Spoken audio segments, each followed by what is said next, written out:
habeen wanaagsan daawadayaal kuna soo dhawaada barnaamijka caawiya caalamka waxaan ahay Farxaan Maxamed Jimcaale qodobada wararka ugu waaweyn waxay kala yihiin madaxweyne Trump ayaa abuuray caro xoogan kadib markii uu ku tilmaamay soo galootiga ku soo socda bartamaha Ameerika ka soo socda dad qabsanaya wadankiisa oo halis ku ah ammaanka qaranka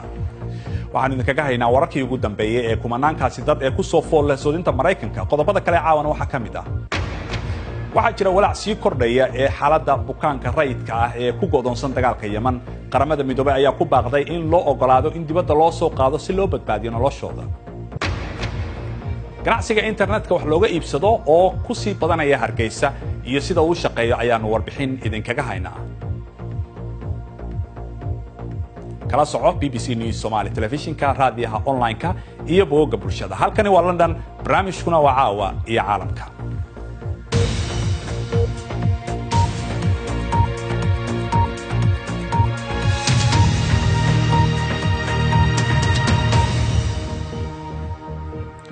militariga Mareykanka ayaa in ka badan 5,000 oo ciidamo ah u diraya xuduudda dalka Mexico oo Mareykanku la wadaago si ay uga hortagaan in dhowr kun oo muhaajiriin oo ka yimid bartamaha Ameerika ay ka soo talaabaan soodinta tan iyo markii muhaajiriintani ay bilaabeen geedigooda madaxweyne Trump waxa uu ku tilmaamay in ay halis ku yihiin dalka Mareykanka saacado ka hor intaanan go'aankan lagu dhawaaqin ayaa madaxweyne Trump muhaajiriinta uu digay isagoo bartiisa Twitterka ku soo qoray in ay yihiin dad gangis ah oo aad u xun waxaana uu sii raaciyay waxaad doonaysaan in dalkeenna aad qabsataan laakiin ciidankeenna ayaa idin sugaya haddaba muhaajiriinta ayaa waxa ay ka soo kici timeen waddanka Honduras waxaana ay sheegeen in ay ka baxsanayaan cadaadis saboolnimo iyo rabshado ka jira dalalkooda oo markaasi ay dhibaato ka taagan tahay geedigan oo ka soo gudbay dalka deriska ah ee Guatemala ayaa hadda waxa ay ku sugan yihiin Mexico Maxamed Xaraare ayaa inoo haya faafahinta filan waa ayay ku noqotay dad badan talada ugu maanay jirin inay ka tanaasuli doonaan safarkooda beddelkiisana ay magangelyo ka dalban doonaan dalka Mexico soo galootiga ka soo kici timay dalalka ku yaala bartamaha Ameerika waa ay diideen qorshahan dhawaan ayuu madaxweyne Enrique Pena Nieto dejiyay qorshuhu ugu yeeray hooyag leelo kaasoo u ogolaanayay soo galootiga inay degi karaan dalka Mexico isagoo shuruud uga dhigay inay ku ekaadaan labada gobol ee xiga dhanka koonfureed ee dalka muhaajiriintan safarkooda ayay iska sii wataan haddii safarkani muhaajiriintu ku adag yahay wuxuu si gaar ah ugu adkaanayaa Isa Jalad wuxuu ku dhashay naafannimo xadidaysa dhaqdhaqaaqiisa muruqyadiisa dulqaadka ayaa ka sii dhimanaya maadaama masaafo dheer uu socdo maalin walba waxa uu ku tukubayaa dallad jaban oo uu cuskado waxa uu rajaynayaa in dhaqaatiirta Mareykanku caawin doonaan kalsooni kuma qabo magangalyada Mexico u fidinayso ma doonayo inaan sameeyo sababtoo ah 10kii qofba 2 qof ayay magangelyo siiyaan 8 kale dalalkooda ayay u celiyaan sidaa daraaddeed ma ahan dalab rasmi ah waqti dheerna way qaadanaysaa waa adigoo xabsi ku jiro kale gobolada Oaxaca iyo Chiapas waa gobollo sabool ah soo galooti badanna waxa ay uga dhigan tahay nolosha ay kaga soo tageen bartamaha Ameerika waxaan doonayaa inaan wax baro gabdhahayga haddii aan halkan ku noolaado mushaarka shaqadu wuxuu la mid yahay kan dalkayga Honduras wax badan uma dhaxeeyaan waxaan ku riyoonayaa inaan tago Mareykanka waxaan weydiisanayaa madaxweynaha Mareykanka inuu na caawiyo ilaa iyo iminka muhaajiriintani si ayay noloshooda u maareeyaan waxa ay seexdaan wadooyinka kaniisadaha ayay raashin ka cunaan wabiyo wasaq ahna waa ay ku maydhaan si wada jir ayay ugu tabaabashaysanayaan inay ka gungaaraan yoolkooda oo inay tagaan Mareykanka iyadoo uu Pentagon-ku u soo diray kumanaan ciidana dhanka xuduudda qaar ayaa si dadban xisaabta ugu daraya inay ka tanaasulaan geediga wada jirka ee loogu socdo Mareykanka marka laga soo tago magangalyada Mexico qorshayaasha kale ee furani waa ay halis badan yihiin iyadoo uu dhul dheer isugayo caqabada ugu weyn waxa ay u muuqataa inay ka taagan tahay sida geedigani isugu sii duubnaan karo iyo inay si wada jir ku gaari doonaan xuduudda waxaa jira walaac sii kordhaya oo ku saabsan mustaqbalka dadka rayidka ee xanuunsan ee inta badan caruurtu ay yihiin kuwaasi oo ku xaniban dagaalka waddanka Yemen 9 milyan oo qof ayaa caafimaad degdeg u baahan iyadoo kuwa badan ay macluul ay hayso qaramada midoobay waxa ay ku baaqday in dhinacyada dalkaasi ku dagaalamaya ay u ogolaadaan bukaanada daawada ay u baahan yihiin si dibadda ay ugu baxaan Suhayba Maxamed Badqas ayaa ka waramaysa waxa ay saf dheer ugu jiraan si ay u helaan daryeel caafimaad oo aan badnayn. adeega caafimaad ee Yemen ayaa isna dhibaato ay soo gaartay sanadihii ay dagaalada socdeen. kala bar agabka caafimaad ma aha kuwa shaqeeya. maxamed waxa halkan la keenay waqti wanaagsan. waxa uu qabay cudurka daacuunka waana laga daweeyay, balse inta badan caruurta lama soo gaarsiiyo halkan sababtoo ah waalidkood ma awoodaan gaadiidkii ay ku keeni lahaayeen. tusaale ahaan ma haysano xarunta xanaanada dhallaanka. dhaqaatiirta sida Naila Samboli waxa ay la daalaa-dhacayaan dawo iyo qalab la'aan. maalin walba waxa ay ka howlgashaa cisbitaalka caruurta ee Sanca ku yaal, inkastoo ayada iyo shaqaalaha kaleba aan mushaar la siin 2 sano.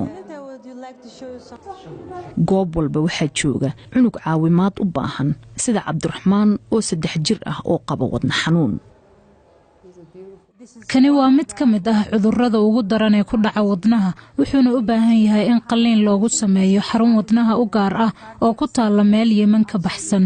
balse dagaalada iyo xanibaadda dartood uma qaadi karno dalka dibaddiisa.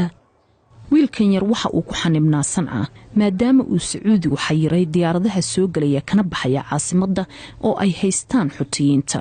qaramada midoobe ayaa isku dayaysa in ay xal u hesho arrintan caafimaad, balse ma cadda xilliga la furayo duulimaadyada.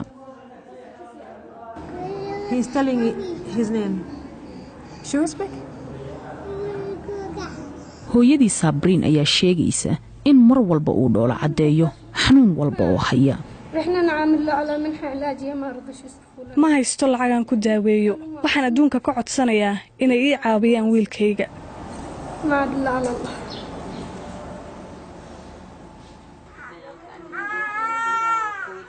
qayb kale ee magaaladan ah waxa hoy ka dhiganaya dukaan laga guuray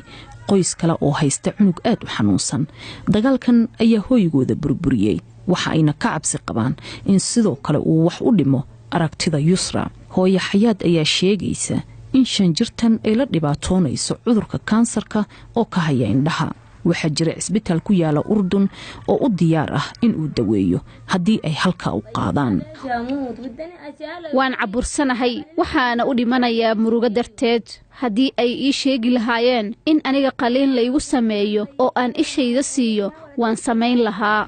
haddii aan dib ugu laabanno cisbitaalka, Cabdiraxmaan waxa lagu celiyey guriga si uu u nasto una sugo waqtigiisa. dhaqaatiirtana waxa ay sheegayaan hadduusan qalliin degdeg ah helin in uu noqonayo tabar la'aan oo uusan ka badbaadi karin qalliin. bal markana aynu eegno qodobada kale ee ku jira wararka caawa. 5 markab oo kuwa dagaalka ah iyo drone biyaha hoostiisa mara iyo 10 dadka quusa ah ayaa ku biiray howlgalka Indonesia ee la doonayo in lagu soo saaro burburkii diyaaradii shalay ku dhacday badda Java. qaybo burburkii iyo alaabtii dadku ay lahaayeen ayaa la geeyay dekedda Jakarta. qaar ka mid ah meydadka 189 qof oo saarna ayaa la helay. wax soo saarka cuntada ee dunida ayaa dhibaato ku haya duurjoogta iyo dhulka. koox u ololeysa deegaanka oo la yiraahdo WWF ayaa sheegaya in ay noolayaal badan sida shimbiraha iyo kalluunka ay hoos u dhaceen 60% ilaa 70%. waxa kale oo duurjoogta halista ku jira mid ka mid ah maroodiga, daanyeerada iyo libaxbadeedka. kalkaaliyo horey lagu eedeeyay inuu 100 qof ku dilay Jarmalka ayaa qirtay dambigaasi. Niels Hogel ayaa maxkamad ka qirtay in uu qorsheyn jiray daawooyin halis ah oo dad badan uu ku daweyn jiray. waxa markii horeba ninkaasi uu ku jiray xarig madaxaha ku furta markii uu dilay 6 qof oo kale. caqabadaha ugu waaweyn qalliinka maskaxda waa in ay la eg tahay burada laga jarayo oo markaasi dhibaato gaarsiin karta qaybaha kale ee maskaxda. saynisyahanada haddaba jaamacadda Cambridge ayaa ka shaqaynaya qalabta ka caawiya. Cabdixaafid Cawil Ismaaciil ayaa ka warramaya. dhowr bilood ka hor iyadoo aan la filayn Ben Rush ayaa suuxay isagoo sariirta jiifa. iminka nalka ayaa naaqusaya. buro weyn ayaa si toosa looga arkayaa iskaanka. waxaa laga yaabaa inay muddo koraysay isaga oo aan dhaadin. waa 29 jir keliya. dhowr bilood kadib Dr. Thomas ayaa ka saaraya burada isaga oo Ben soo jeeda. isagoo isticmaalaya electric Thomas qaybo ka mid ah maskaxda ayuu shaqada ka joojinayaa. 1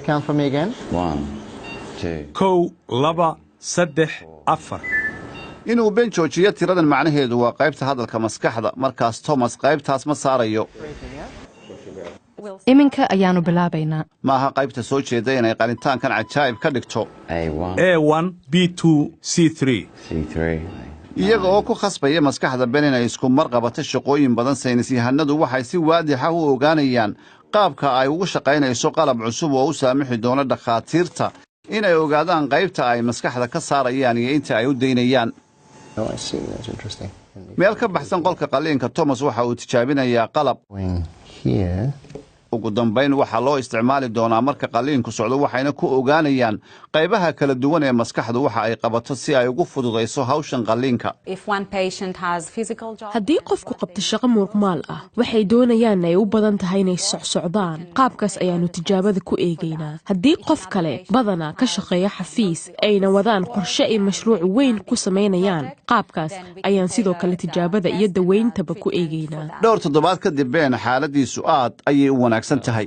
mar uun baad noolaanaysaa markaasi waa inaad qabataa wixii aad samayn karto haddii aad ka fikirto waxan oo kale waxa aad iska qaadaysaa farxaddii ahayd in aad haysato isaga iyo xaaskiisa Lucy way og yihiin in ay burada soo noqon karto laakiin marka xilligaas la gaaro waxa suurtagal ah in la soo saaro qalab cusub oo lagu samayn karo qalitaanka maskaxda dhalinta qabta xanuunka kansarka maskaxda laakiin nolol badani u hadhay wali waxaa noo soo socda oo qaybta dambe ee barnaamijka aad ku daawan doontaan ganacsiga internetka wax looga iibsado oo ka furan Hargeysa oo maalmahan soo badanaya sida uu shaqaynayo ayaanu warbixin idinkaga haynaa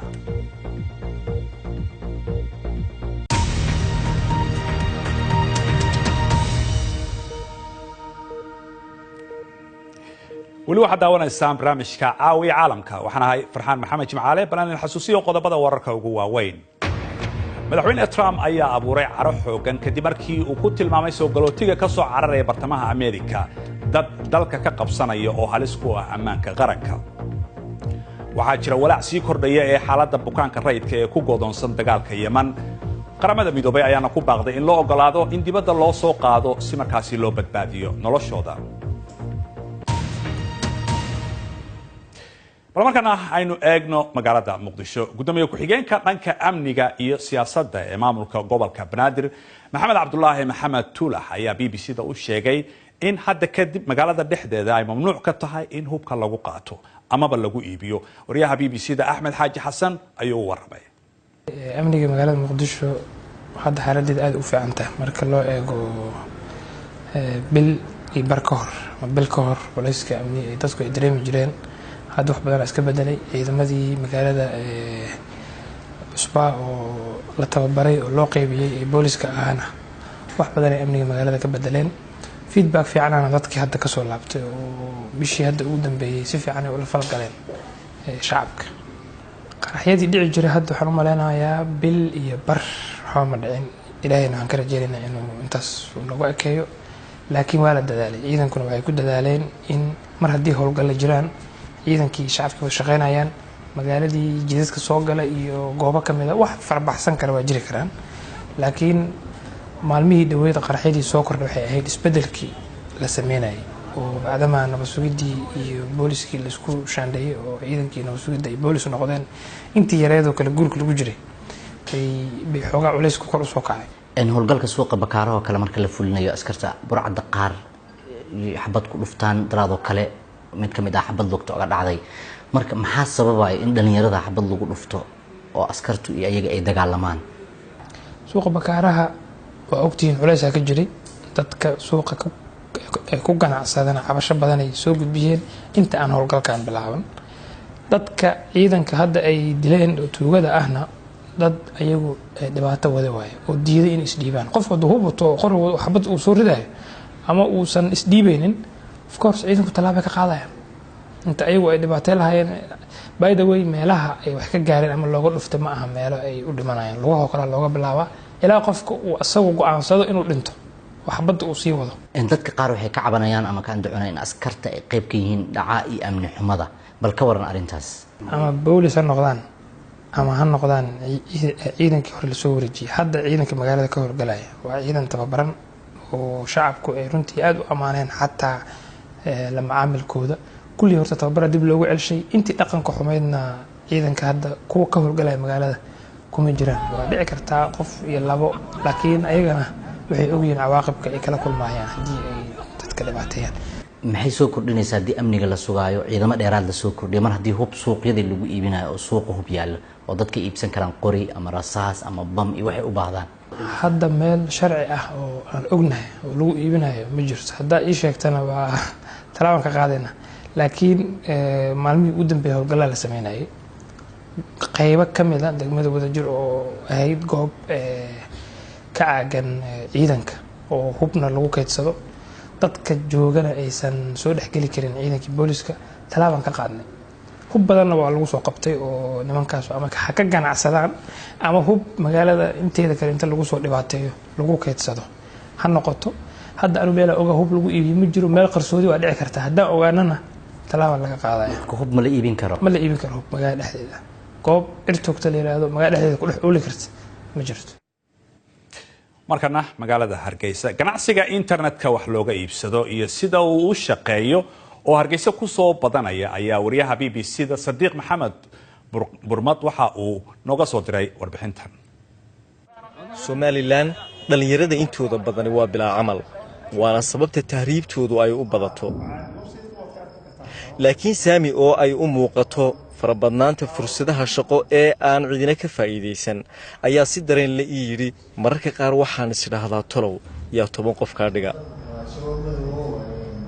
wiilkani waa aasaasaha suuqa online-ka wax lagaga iibsado ee Saami Online macmiilkiisuna waxa ay kala joogaan meelo badan oo Soomaalidu degto horta hawl kastoo la bilaabaya caqabadeed bay leedahay caqabadahana waxa kamid ah dhaqaalihii lagu bilaabi lahaa iyo goobta la fadhiisan lahaa maalinkaas aan bilaabayay waxa jeebkayga ku jiray $25 waxay ugu kaliftay caqabada ay haysatay inaan ku bilaabo salaan ama jaranjaro aan fadhiisto oo dadku dhex marayay oo markii kolba dadku marayaan dhanka uga yarbay maanta isla salaankii caqabadii maadaama aan ka soo gudubnay salaankii aan markaa ku soo bilownay isla dabaq ku yaalay ay shirkadeedu ku leedahay xafiisyo ganacsatada suuqa Saami wax ku iibiya maanta waxa ay qabaan inay ku faa'iideen nidaamkiisa cusub dad aanan isgaari karaynin ama meheladii aan iman karaynin oo meel fog oo kala jooga ayaa alaabtii dalbanaya kadib Saami alaabtii buu qaadaya oo deliver gareynaya marka waxa ka bedeshay waxa weeye suuqna way soo kordhisay meel alaabteedu aan gaari karayna oo aan gaari jirinna uu gaarsiiyay Saami Online halgankii ugu adkaa ee uu galay waxa uu ahaa sidii uu kalsoonida macmiilka iyo ganacsatada u kasban lahaa maadaama nidaamkiisa ganacsi yahay mid Soomaalida ku cusub marba waxa naga haysatay dhibaato in hal dukaan uu nagu aamino alaabtiisa kaasoo mid kasta uu nagu xoojin jiray inuu keeno damiin weyn dukaamadaas maanta macaamiisheeda 200 gaariya waxa dhici jirtay inaan ka barino waaniyo hadaba macmiilkuna idin keena mushqaayada markay idin keena macmiilka mushqaayadu dib noogu soo diro macaamiisheeda magaalooyinka ku kala sugan ee oran jirtay war lacagteedii sayid ku aaminna bilaad naga dhacdaan maanta waxay maraysaa heer anagoon ogeyn inta online ka soo galaan website-kayga ay soo iibsadaan alaabo $1,000 $2,000 $400 kala gaaraya imika shaqaale 10 qof ku dhow ayaa ka shaqeeya Saami Online balse bilowgii keligii ayaa ku koobnaa marka qof macmiil ah uu online wax kaga iibsado isaga ayaa u geyn jiray oo u lugeyn jiray mararka qaarna bas u raaci jiray laakiin imika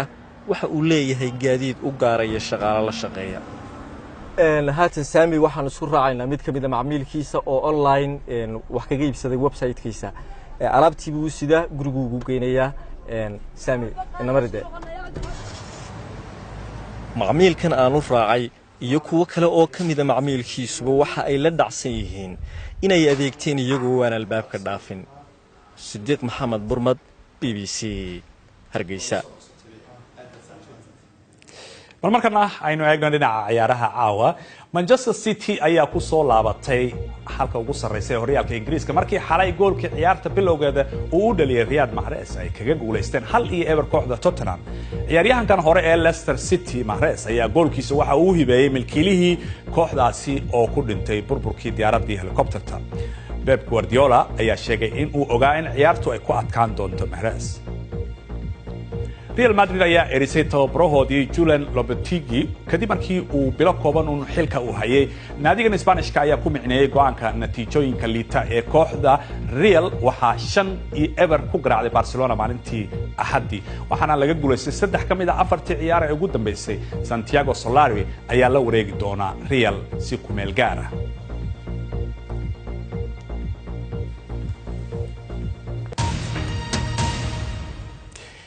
haddana waxaan idin haynaa gabar mootooyinka kaxaysa oo bilowday in ay qoraallo ku dhiirigelisa in gabdhaha kale ee muslimiinta iyaguna ay kaxeeyaan mootooyinka. Hoda Eldosani waxay doonaysaa in ay hortagto oo ay ka hortagto waxa laga aaminsan yahay gabdhaha muslimiinta waxaana ay samaynaysaa haween mootooyinka kaxeeya. Yaasmiin Axmed ayaa ka waramaysa. waa gabar muslim ah oo jecel inay kaxayso mootooyinka.